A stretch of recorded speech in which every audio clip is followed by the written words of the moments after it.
Sameer concrete की रकावट के मशरकी जानिब रहता था और एला रहती थी मगरिब में। वो दीवार द डिवाइड के जरिए अलग थे, जो एक ऊंची सरमई दीवार थी जिस पर खारदार तारें लगी हुई थीं, जिसे काबिज अफवाज ने 3 साल पहले खड़ा किया था। समीर 8 साल का था, एला 9 साल की। वो कभी आपस में मिले नहीं थे। वो सिर्फ एक चीज बांटते थे, एक बड़ा खामोश शाहबलूत का दरखत जो ठीक ममनुआ सरहदी लकीर पर खड़ा था। उसकी सबसे नीची शाखें दीवार के दोनों अतराफ फैली हुई थीं।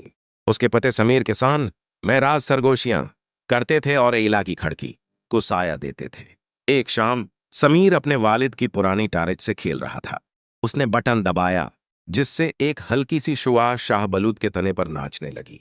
उसने एक गांठ के सुराख में खारदार तार के बिल्कुल ऊपर कोई छोटी और सफेद चीज दबी हुई देखी। वो कागज का एक तहशुदा टुकड़ा था।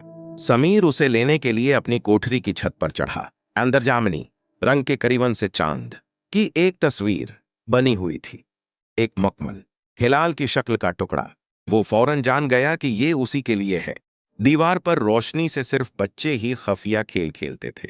उसने एक सरख करीबन लिया और एक सादा 3 पंखड़ियों वाला फूल बनाया, जिस पर छोटे से एस के साथ दस्तखत किए। वो वापस ऊपर चढ़ा और उसे उसी गांठ के सुराख में रख दिया। अगली रात चांद की तस्वीर गायब थी। उसकी जगह कागज का एक निया पर्दा था।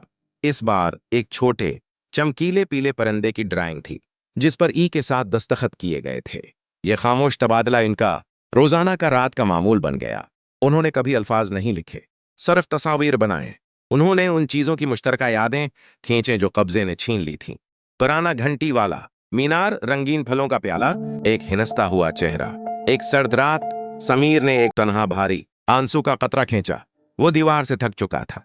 उसने अगली सुबह सुराख चेक किया, उसका आंसू गायब था। एला ने उसकी जगह एक छोटे पल की ड्राइंग रखी थी, जो पानी के ऊपर कमान बना रहा था और 2 हाथों से लंगर अंदाज था। एक जामनी कफ वाला, एक सरख कफ वाला। समीर ने ड्राइंग को देखा, फिर ऊपर अजीम बदसूरत दीवार को देखा। उसे एहसास हुआ कि दीवार सिर्फ कंक्रीट और तार है। उनका पल, जो कागज, करेवन और राबिते की मुश्तरका ख्वाहिश से बना था, हकीकी था।